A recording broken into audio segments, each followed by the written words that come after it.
नमस्कार, आप देख रहे हैं स्वदेश न्यूज में हूं आपके साथ अचल शर्मा। सामंजस्य की संजीवनी। जी हां, एक तरफ 4 साल बाद सीएम योगी खुद चलकर डिप्टी सीएम केशव मौर्य के घर जाकर पार्टी एकता का संदेश देते हैं, तो वहीं दूसरी तरफ 5000 भाजपा कार्यकर्ताओं का केस वापसी की घोषणा करके विपक्ष के निशाने पर आ जाते हैं। आगामी विधानसभा चुनाव के लिए ये दोनों मामले काफी अहम है, और लेकिन सवाल ये है कि क्या यूपी बीजेपी में नेतृत्व का संकट सुलझ गया है, या फिर ये चुनाव तक एकजुटता दिखाने के लिए सुझाया गया एक फॉर्मूला है जिस पर केपी मौर्य मान गए हैं। क्या उत्तर प्रदेश में सरकार बनाना तमाम पार्टी के लिए एक वर्चस्व की लड़ाई है? तो चर्चा इसी पर है और इसी पर चर्चा में लोग शामिल होंगे, लेकिन उससे पहले देखिए की रिपोर्ट। साल बाद सीएम योगी खुद चलकर डिप्टी सीएम केशव मौर्य के घर पर जाकर पार्टी का और एकता का संदेश देते हैं। वहीं दूसरी तरफ 5000 भाजपा कार्यकर्ताओं का केस वापसी की घोषणा करके विपक्ष के निशाने पर आ गए। आगामी विधानसभा चुनाव के लिए ये दोनों मामले काफी अहम हैं। सीएम योगी डिप्टी सीएम केशव मौर्य से मिलकर अंदरूनी कलह को खत्म करने का प्रयास करके मजबूत होने का दम भर रहे थे, लेकिन मुकदमा वापसी का ये निर्णय कहीं न कहीं बीजेपी का जवाबदेही तय करेगा। वहीं मुकदमा वापसी को लेकर कांग्रेस ने भाजपा सरकार को फिर से घेरा है। कांग्रेस प्रवक्ता सुरेंद्र राजपूत ने शेर कहकर भाजपा सरकार को निशाने पर लिया। किससे करे शिकायत, कैसी ये दुश्वारी है, मुलजिम भी सरकारी है और मुंसिफ भी सरकारी है। ये शेर आज की डेट में भारतीय जनता पार्टी के उन नेताओं के ऊपर बिल्कुल फिट बैठता है जो अपने मुकदमे खुद वापस ले रहे हैं। योगी जी से कहा कि योगी जी के सारे मुकदमे वापस ले लिए जाएं। अगर आपको राजनीतिक मुकदमे वापस लेने हैं तो दलीय भावनाओं से ऊपर उठ करके सारे राजनीतिक कार्यकर्ताओं के मुकदमे वापस लीजिए, वरना ये माना जाएगा कि you show me the face, I will show you the rule पर आप काम कर रहे हैं। आप अपने कार्यकर्ता को कार्यकर्ता मानते हैं और विरोधी दल के कार्यकर्ताओं को अपराधी। ये दोहरा मानदंड है, ये स्वीकार्य नहीं है और ये संविधान के विरुद्ध है। मिशन यूपी विधानसभा को लेकर हर हथकंडे अपना रही है। भारतीय जनता पार्टी के लिए मुकदमा वापसी कितना लाभदायक होगा वो तो चुनाव के वक्त ही पता चलेगा, लेकिन इससे विपक्ष को भाजपा को घेरने का एक और बड़ा मुद्दा बैठे बिठाए मिल गया। सरकार का एक बड़ा फैसला जिस पर विपक्ष भाजपा को घेरने में कोई कोर कसर नहीं छोड़ेगी। लेकिन अब देखने वाली बात यह होगी कि ये भाजपा का निर्णय भाजपा के लिए कितना फायदा और कितना नुकसान बताएगा। ब्यूरो रिपोर्ट, स्वदेश न्यूज। तो आपको बता दें कि एक तरफ सरकार जो है वो बने रहने के लिए और आने वाले विधानसभा चुनाव के लिए कोई भी कोर कसर नहीं छोड़ना चाहती। साम दाम दंड भेद सारी चीजें करके वो सत्ता में रहना चाहती है, और उसी के लिए अब जो है वो कई तरीके जो है वो निकलकर सामने आ रहे हैं, जिसमें 5000 भाजपा कार्यकर्ताओं की केस वापसी की घोषणा करके अब जो है उत्तर प्रदेश की सरकार विपक्ष के निशाने पर आ गई है। आगामी विधानसभा चुनाव के लिए ये दोनों ही मामले काफी अहम माने जा रहे हैं। अब लेकिन सवाल इस पूरे मसले पर यही उठता है कि क्या यूपी बीजेपी में नेतृत्व का संकट जो है वो सुलझ गया है? क्योंकि एक तरफ देखा जाए तो अभी 4 साल से जिसके घर नहीं गए थे, जिन लोगों से बातचीत नहीं की थी, सीएम उनके घर जाते हैं, लंच करते हैं और उसके बाद बातें जो है वो निकलकर सामने आती हैं। अब डिप्टी सीएम केशव मौर्य को ले लीजिए, उन्होंने ये कहा था कि सीएम का जो चेहरा है वो दिल्ली से तय होगा। उसके बाद ये खाना खाने पहुंचते हैं, दोनों के बीच में बातचीत होती है, घर आना जाना इनका होता है। 4 साल से इनके घर नहीं गए थे, लेकिन उसके बाद से जब बाहर निकल के आते हैं तो उन्होंने कहा कि मैं योगी आदित्यनाथ के साथ था, हूं और रहूंगा। तो कहीं ना कहीं अनबन और अंतरकलह यहां पर देखने को मिली। अब उसको सुलझाया गया है। तो अब दूसरा मुद्दा यह है कि अब यहां पर जो जितने भी कार्यकर्ता थे, जो 5000 कार्यकर्ता थे बीजेपी के, उन पर केस वापसी का जो घोषणा की है वो विपक्ष के निशाने पर आ गए हैं। आगामी विधानसभा चुनाव के लिए दोनों ही मामले काफी अहम माने जा रहे हैं। अब जिस तरीके से अभी पहले भी बताया कि यूपी बीजेपी में नेतृत्व का संकट सुलझ गया है और चुनाव तक एकजुटता दिखाने के लिए ये एक फॉर्मूला सुझाया गया है या उस फॉर्मूले पे काम किया जा रहा है, ये देखने वाली बात है। तो सवाल यही है कि केपी मौर्य जो है वो क्या इस फॉर्मूले के लिए मान गए हैं? क्या बीजेपी चुनाव तक के लिए सारी चीजों को ठंडा रखना चाहती है? इस पर भी यहाँ पर बात की जाएगी। अब आगामी विधानसभा चुनाव के लिए दोनों ही मामले जो हैं वो अहम बताए जा रहे हैं। मिशन यूपी विधानसभा को लेकर भाजपा जो है वो तैयार दिख रही है, और किस तरीके से तैयारी कर रही है वो भी लगातार सभी को दिख रहा है। लेकिन क्या यूपी बीजेपी में नेतृत्व का संकट सुलझ गया है?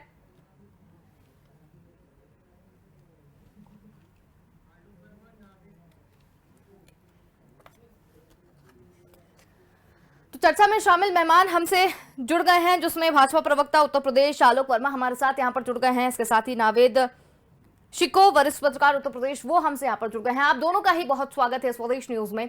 यहाँ पर हम जानना चाहते हैं कि जिस तरीके से भाजपा की अगर बात की जाए तो नावेद जी आपसे जानना चाहेंगे कि भाजपा की अगर बात की जाए, जो कि साम दाम दंड भेद सब करती हुई दिखाई दे रही है कि आने वाले जो विधानसभा चुनाव है उसमें उसको हार का मुंह ना देखना पड़े, और ये जो तरीके हैं वो भी सामने आ रहे हैं, तो इसको लेकर आप क्या कहेंगे?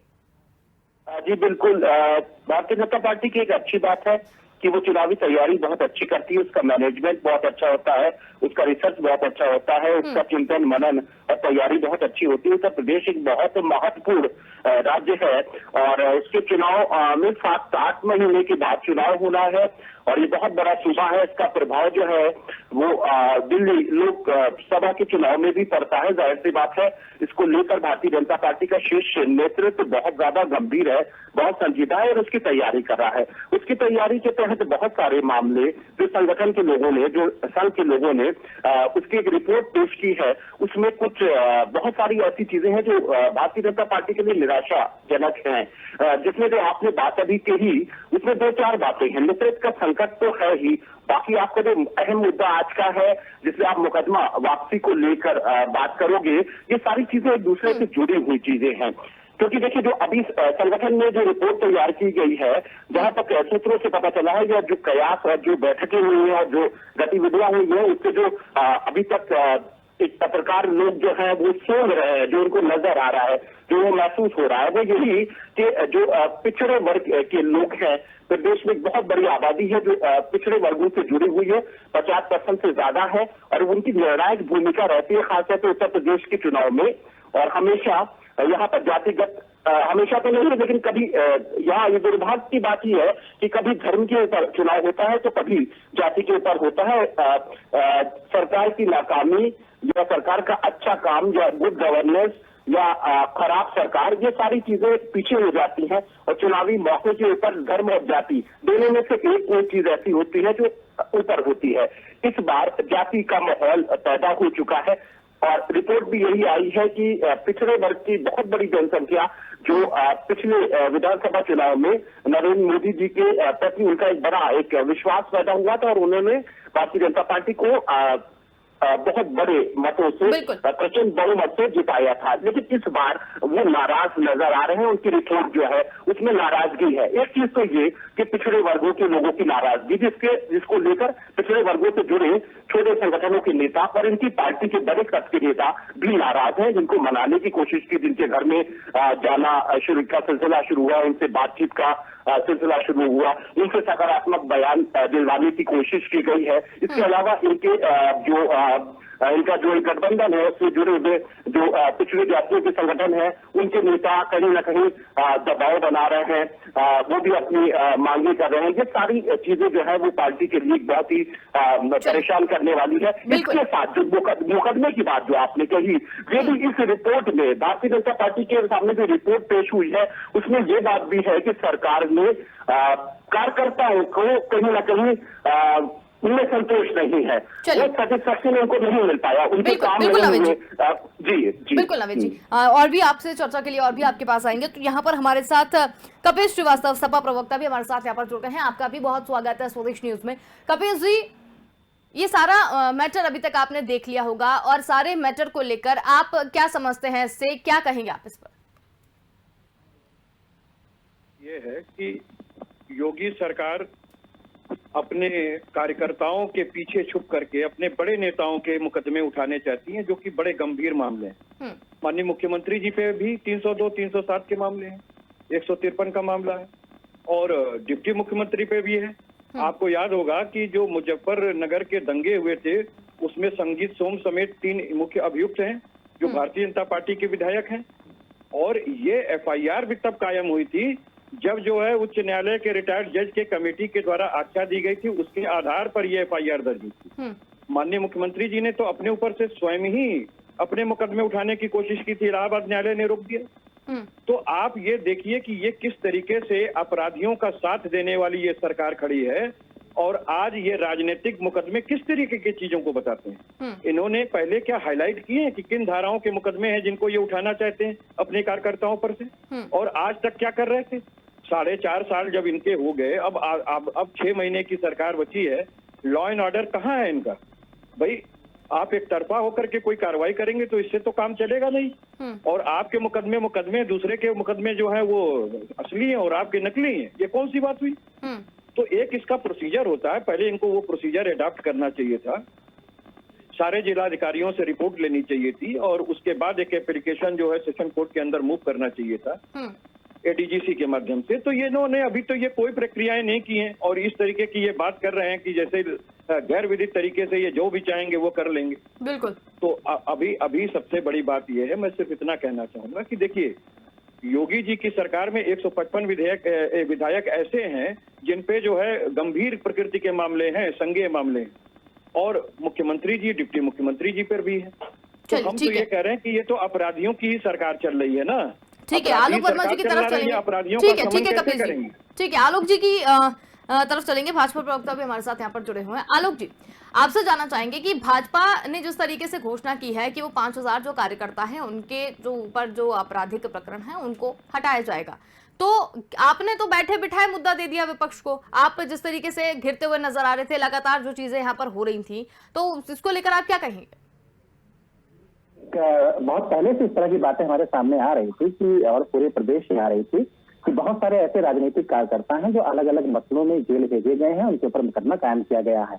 मुजफ्फरनगर दंगे की बात कर ले, कैराना पलायन का जो आंदोलन हुआ था उसकी बात कर ले, और ऐसे बहुत सारे आंदोलन जो तहसील स्तर पे हुए थे, वो जिला मुख्यालयों पे हुए थे, और जो पूरी तरीके से राजनीतिक आंदोलन थे उनमें समाजवादी पार्टी और बसपा सरकार के नेताओं ने इन नेताओं को जेल भेजा था। हालांकि पिछले कुछ समय में जब से योगी आदित्यनाथ सरकार है, लगातार इस पर ध्यान दिया जा रहा था, हम विचार विमर्श हो रहा था। 5000 लोगों को अब तक हम लोगों ने कानूनी जो घेरा समाजवादी पार्टी और बसपा सरकार ने घेरा था हमारे कार्यकर्ताओं पर, उनको बरी किया है। बहुत सारे कार्यकर्ता अभी भी बचे हैं जिनसे पूरे जुलाई में हमने रक्त रखा है, और इसकी बाकायदा समीक्षा हो रही है। ऐसे नहीं है कि कोई गंभीर आपराधिक कानून में फंसा होगा तो हम उसको बरी कर देंगे। ऐसे राजनीतिक कार्यकर्ता जिनको राजनीतिक आंदोलनों के दौरान गिरफ्तार किया गया है, चाहे वो अलग अलग इलाकों में आंदोलन हुए हों, मुजफ्फरनगर दंगे जैसे हमने आपकी बात की, कैराना आंदोलन की बात, पलायन आंदोलन की बात की, उसमें काफी जो हमारे कार्यकर्ता हैं उनको जेल भेजा गया था। लेकिन आलोक जी एक बात, ठीक है, एक बात निकल कर सामने आती है आलोक जी की, अगर बीजेपी की अगर बात करें, बीजेपी में अगर कोई भी आता है तो उसकी चीजें हट जाती हैं, उसके ऊपर पर्दा डाल दिया जाता है, या फिर उसके जो गुनाह हैं वो धुल जाते हैं, ऐसा सुनने में आता है। तो ऐसा कौन सा पाउडर है बीजेपी के पास, ऐसा कौन सा वॉशिंग पाउडर है कि उसमें आ गए और उसके बाद में जो भी चीजें हैं उस पर पर्दा डल गया? मैं बातें सुनाने की नहीं होनी चाहिए। पर्टिकुलर अगर कोई उदाहरण आपके पास ऐसा हो जिसमें किसी के ऊपर गंभीर आपराधिक मुकदमा दर्ज हुआ और उसको बरी कर दिया गया हो, तकरीबन सभी जो हमारे जो बड़े नेता हैं या फिर जो छोटे कार्यकर्ता हैं, उनके ऊपर राजनीतिक आंदोलनों के दौरान ही मुकदमे दर्ज किए गए। कोई ऐसा कार्यकर्ता नहीं है जिसके ऊपर हत्या का मुकदमा दर्ज किया गया हो और उसे हमने बरी कर दिया हो। तो इस तरीके से जो सियासी दल, जो विरोधी सियासी दल है, उनकी बातों में मत जाइए। हम समीक्षा करते हैं, बाकायदा हमारा गृह विभाग और विधि विभाग साथ बैठता है और समीक्षा करता है कि कौन राजनीतिक कार्यकर्ता है जिनके ऊपर राजनीतिक वजहों से मुकदमा कायम किया गया है, उन्हीं को बरी किया जाता है। 5000 कार्यकर्ताओं को अभी तक हम लोग इस शिकंजे से बाहर निकाल चुके हैं, जो समाजवादी पार्टी और बसपा के नेताओं ने लगा रखा था हमारे नेताओं के ऊपर। अब जो बाकी जो कार्यकर्ता बचे हैं उनके ऊपर उनकी भी समीक्षा की जा रही है। गृह विभाग के और विधि विभाग के अधिकारी हमारे बैठे हुए हैं। अब ठीक है, एक बात का और जवाब दीजिए आलोक जी, अगर ये चीजें कर देते हैं, है ना, तो इससे तो कहीं ना कहीं बीजेपी को कोई भी नुकसान और मतलब फायदा होता हुआ तो दिखाई नहीं दे रहा है। इससे तो नुकसान ही हो रहा है पार्टी को। नहीं, नुकसान हो रहा है, फायदा होना। हम विपक्ष की बातों पे काम आगे नहीं बढ़ाते हैं। हमारे संगठन में बाकायदा मीटिंग्स होती हैं, जो हमारे लीडर्स हैं वो बैठते हैं और देखते हैं कि आखिर किस जगह पे, किस कोने में जो आम लोग हैं या फिर हमारे भी पार्टी का करता है या फिर दूसरे लोग हैं, उनके ऊपर कहाँ पर उनके ऊपर अत्याचार किया गया। मतलब अगर आप देखें, अभी कुछ समय पहले, केवल आज की बात नहीं है, ये जो विपक्ष मुद्दा बना रहा है कि हम जो राजनीतिक आंदोलनकारी हैं उनको बरी कर रहे हैं, उनके तो मुकदमे वापस ले रहे हैं। इससे पहले भी हमने इस तरह का काम किया था। कोरोना में जो लोग कोविड का जो कायदा था उसको तोड़ने की वजह से जो लोग कानूनी शिकंजे में फंसे थे उनको भी हमने बरी किया, उनको भी उनके ऊपर से भी मुकदमे हमने वापस ठीक है, ठीक है कपिल श्रीवास्तव जी, ठीक है आलोक जी, ठीक है अब कपिल श्रीवास्तव जी की तरफ बढ़ेंगे। कपिल जी आपने सारी बातें सुनी होगी और जितने भी मैंने अभी तक सवाल किए हैं इनसे वो भी आपने सुने होंगे, आप इस पर क्या कहेंगे?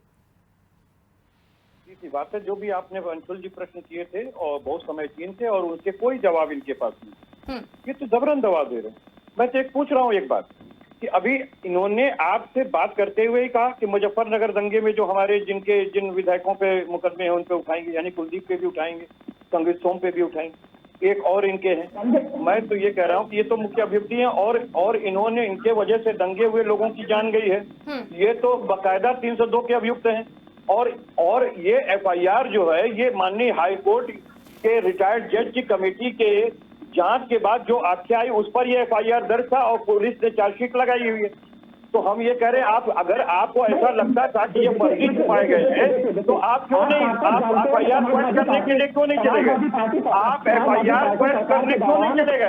माननीय न्यायालय के समक्ष आपको एफआईआर क्वेश्चन करने की कार्रवाई करनी चाहिए, आपने वो किया नहीं, आपने प्रोसीडिंग ली नहीं, आप गैर विधिक तरीके से बात कर रहे हैं, आप अपने ऊपर 302-307 के मुकदमे उठाने करते हैं, जिसका मुख्यमंत्री को भी हत्या का आरोपी हो उसके मुख्यमंत्री चलिए ठीक है एक एक करके ठीक है एक करके बताइए और उम्मीद क्या की जा सकती है? ठीक है कपिल जी, ठीक है देखिए कपिल जी सीधी सी बात है, समाजवादी पार्टी सरकार में समाजवादी पार्टी सरकार में और समाजवादी पार्टी सरकार में और बच्चे सरकार में, ठीक है कपिल जी स्टेट पे क्यों नहीं गए? ठीक है कपिल जी एक एक करके करिए ना, अगर आप लोग आपस में बातें करेंगे तो समझ में नहीं आएगा। आपने मुझसे प्रश्न किया, इनको बीच में बोलना ही नहीं चाहिए था, मैंने इनके बीच में नहीं बोला। मैं एक चीज सीधे पूछ रहा हूँ, इसके जवाब दीजिए। वर्मा साहब के पास जवाब नहीं है और जवाब कहाँ से देंगे? जिसकी सरकार स्वयं ही जिसका मुखिया अपराधी हो, 302-307 का मुलजिम हो, उसकी सरकार से आप और उम्मीद क्या कर सकती हैं? मैं तो एक बात कर रहा हूँ कि संगीत को ठीक है कपिल जी अब आपने सवाल कर लिया ना, ठीक है अभी प्रोसीजर मैं तो सीधे ये पूछ रहा हूँ कि इन्होंने संगीत सोम के मामले में क्यों नहीं प्रोसीजर स्टे ले लिया, क्यों नहीं जाके तो इनसे जवाब ले लेते ना कपिल जी, निर्दोष से बीजेपी से जवाब ले लेते। कपिल जी एक मिनट, आलोक जी बताइए जितने सवाल इनने किए हैं आप क्या कहना चाहेंगे? देखिए सीधी सी बात है कि समाजवादी पार्टी सरकार में और सत्ता के सरकार में, खासतौर से समाजवादी पार्टी सरकार में होता क्या था, किन लोगों की प्रकार से चल रही थी, किन लोगों के अधिकार क्षेत्र में काम हो रहा था, कोई छुपी बात नहीं है। किस तरह से समाजवादी पार्टी सरकार में यादवों का प्रभाव था, ये किसी से छुपी बात नहीं है। एक धर्म विशेष के लोग किस तरीके से समाजवादी पार्टी का सरकार में काम कर रहे थे, आप इधर उधर का पवारा मत जाइए, जिस मैटर पे बैठे हैं उस पर बताइए। पवारा करने के लिए आप बैठे हैं, आपको मैंने पूछा कि आपने संगीत सोम के मामले में जो मुकदमे उठाने की बात कही है, हमारे कार्यकर्ताओं ने मुकदमा कर दिया था, हम उनको बरी करेंगे, हम उनके ऊपर को मुकदमा हटाएंगे और ऐसा नहीं है उसकी बाकायदा समीक्षा होगी, विभाग और विभाग बैठकर समीक्षा करेगा और जिनके ऊपर राजनीतिक वजह से जिन राजनीतिक आंदोलनों की वजह से जिनके ऊपर मुकदमा दायर किया गया था हम उनको बरी करेंगे। ऐसा नहीं है कि हम अपराधी कोई गंभीर आपराधिक मुकदमे में आया है उसकी वजह से ठीक है कपिल जी आलोक जी, ठीक है कपिल जी आलोक जी, आप लोग ऐसे ही लड़ते रहेंगे। हमारे साथ नावेद जी भी जुड़े हुए हैं। नावेद जी आपसे जानना चाहेंगे, ये तो पार्टियों की बात हो गई है कि कौन सी पार्टी ने क्या किया है और आरोप प्रत्यारोप लगातार लग रहे हैं, इतनी बातें यहाँ पर हुई हैं, उसको लेकर जो बात अभी आलोक जी ने कही है कि जो आपराधिक मामले दर्ज किए गए हैं उन्हें हटाया जाएगा। अब यहाँ पर जो सपा के प्रवक्ता है हमारे कपिल जी, वो भी कुछ उन्होंने भी जो पॉइंट है वो यहाँ पर दिए हैं, क्या कहेंगे आप इस पर? जी देखिए, एक चीज मैं क्लियर कर दूं, जो बातें मैंने शुरुआती आपके सेगमेंट में कही थी, पहली चीज तो ये कि इसको बहुत गहराई से समझने की जरूरत है इस मामले को। उत्तर प्रदेश का ये दुर्भाग्य है, मैंने कहा कि धर्म की एक कट्टरता या जातिवाद के ऊपर यहाँ चुनाव होता है और इसका फायदा राजनीतिक दल उठाते हैं। कोई जातिवाद को लेकर सरकार बनाने की कोशिश करता है और कोई धार्मिक नफरत को लेकर सरकार बनाने की कोशिश करता है। देखिए, पिछली सरकार में मैं साफ कहूंगा, बिल्कुल भी उसमें लपेटने वाली कोई बात नहीं है। पिछली सरकार जो बनी थी, जो अखिलेश यादव जिसके मुख्यमंत्री थी, वो जातिवाद के ऊपर वो जीते थे। और जब जातिवाद के ऊपर एक सरकार बनी थी तो भारतीय जनता पार्टी को ये लगा कि अगली सरकार में भी होना चाहिए, इसलिए अब धार्मिक कट्टरता और धार्मिक नफरत जरूरी है। इसलिए ये बातें सामने आई थी कि पिछली सरकार में जो सांप्रदायिक दंगे भयानक तरीके से हुए थे, कई लोग मरे थे, कई घर उजड़ गए थे, प्रदेश और देश का नुकसान हुआ था, आर्थिक नुकसान हुआ था। उसमें दो चीजें थी। मैं आरोप के साथ ये कहता हूं, मैं ये आरोप नहीं लगा रहा हूं, ये पूरे प्रदेश और देश ने आरोप लगाया था कि अगर सांप्रदायिक दंगों में सैकड़ों लोग मरते हैं, प्रदेश का नुकसान होता है, लॉ एंड ऑर्डर डिस्टर्ब होता है, तो उसमें उस सरकार की नाकामी कहा जाएगा। वो नाकामी समाजवादी पार्टी की थी, लेकिन जो दंगे हुए थे, दंगे कराने में आरोपी भारतीय जनता पार्टी के कार्यकर्ता और बड़े बड़े नेता थे। उसके प्रमाण भी किसी हद तक सामने आए थे, क्योंकि वो पॉलिटिकल मंशा ये थी कि अब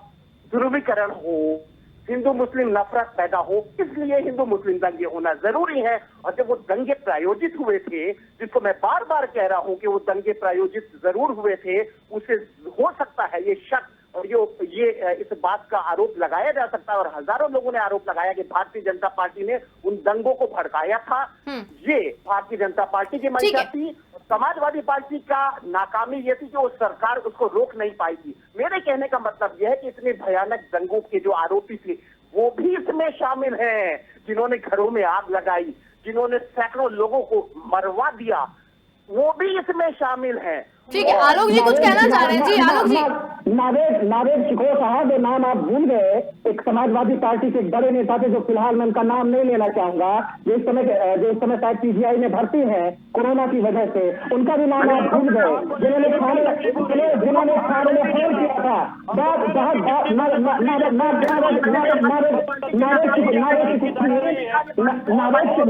नावेद शिकोह जी, दूसरी बात कहना चाहूंगा, इस मुद्दे में बात पूरी नहीं हो पाएगी, इस मुद्दे में बात पूरी नहीं हो पाएगी, मामले क्यों नहीं मान लेते?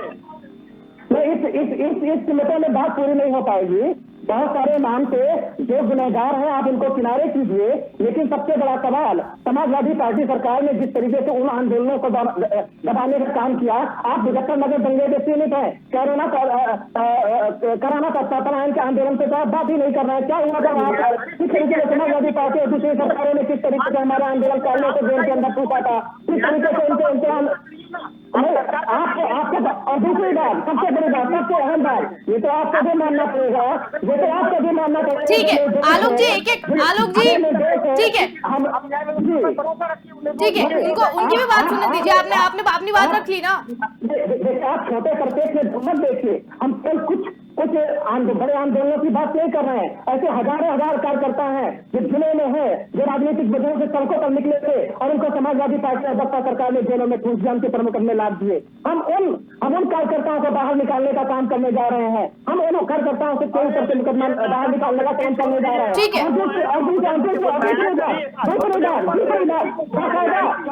मुकदमा हटाने से पहले समीक्षा होगी, समीक्षा करेगा। ऐसे नहीं है कि हम किसी को भी करने जा रहे हैं। ठीक है आलोक जी, एक मिनट नावेद जी, आप भी शांत हो जाए। आलोक जी, आप भी यहाँ पर, कपिल जी आप भी कुछ बोलते हुए दिखाई देते हैं। एक एक करके बात कीजिए, एक एक करके बात करेंगे तो समझ में आएगी। कपिल जी आप भी कुछ बोल रहे थे बीच में। देखिए, मैं बहुत सीधी सी बात कर रहा हूँ कि अगर कोई मुकदमे हुए हैं तो उसका आप प्रोसीजरल स्टे पे जा सकते थे। आप ये कह रहे हैं कि संगत सोम के मुकदमे उठाएंगे, जो कि गंभीर धाराओं के अंदर दंगे के मुकदमे हैं। आप एफआईआर क्वेश करने के लिए जा सकते थे, आप अरेस्ट स्टे के लिए जा सकते थे, और आप जो है बकायदा प्रोसीजरल स्टे के लिए जा सकते थे। तो आप तीनों ही के लिए नहीं गए, और आप इंतजार कर रहे थे कि कब आपकी सरकार आएगी और कब इन दंगेबाजों को आप बाहर कर लेंगे, जिन पे तमाम हत्याओं के आरोप हैं, तमाम घर फुकवा दिए इन सबों ने। तो आप सीधी बात समझिए कि ये दंगेबाजों की सरकार है। ठीक है, 128 दंगे 2017 से 2018 के बीच में। ठीक है, अब कपिल जी, ठीक है, भरी हुई सरकार, ठीक है, अब आपने अपना प्रश्न रख लिया। अब आलोक जी शांति से अपनी बात रखिए। यहाँ पर जिस तरीके से इन्होंने कहा है, आप इस पर क्या कहना चाहेंगे, बताइए। ऐसा नहीं है कि किसी गंभीर आरोपी को, जिसके ऊपर सचमुच कोई गंभीर आपराधिक मुकदमा दर्ज है, उसको बरी करने नहीं जा रहे हैं। गृह विभाग और गृह विभाग, जैसा मैंने कहा, बाकायदा इसकी समीक्षा करेगा और जो राजनीतिक मुकदमे लादे गए हैं जिन कार्यकर्ताओं के ऊपर या जिन लोगों के ऊपर, हम उनको बरी करने जा रहे हैं। और वो कोई एक क्षेत्र विशेष नहीं है, वो पूरे प्रदेश में। कपिल जी फिर बात करेंगे, आपका जवाब अगर आप सुनना चाहते हैं, जवाब अगर सुनना चाहते हैं आप, तो चिल्लतों के बीच में जवाब नहीं आएगा। अगर आप जवाब सुनना चाहते हैं, अगर आप जवाब सुनना चाहते हैं, चलिए, मुझे लग रहा है कि जिस तरीके से यहाँ पर बात की जा रही थी, बिल्कुल यहाँ पर बात जिस तरीके से की जा रही थी, कोई भी एक दूसरे की बात नहीं सुन पाया है और मुद्दा जो है वो वैसा कि वैसा ही है और समय जो है वो निकल गया है। तो आप लोगों का बहुत धन्यवाद, आप हमारे साथ जुड़े और इस पूरी चर्चा में शामिल हुए।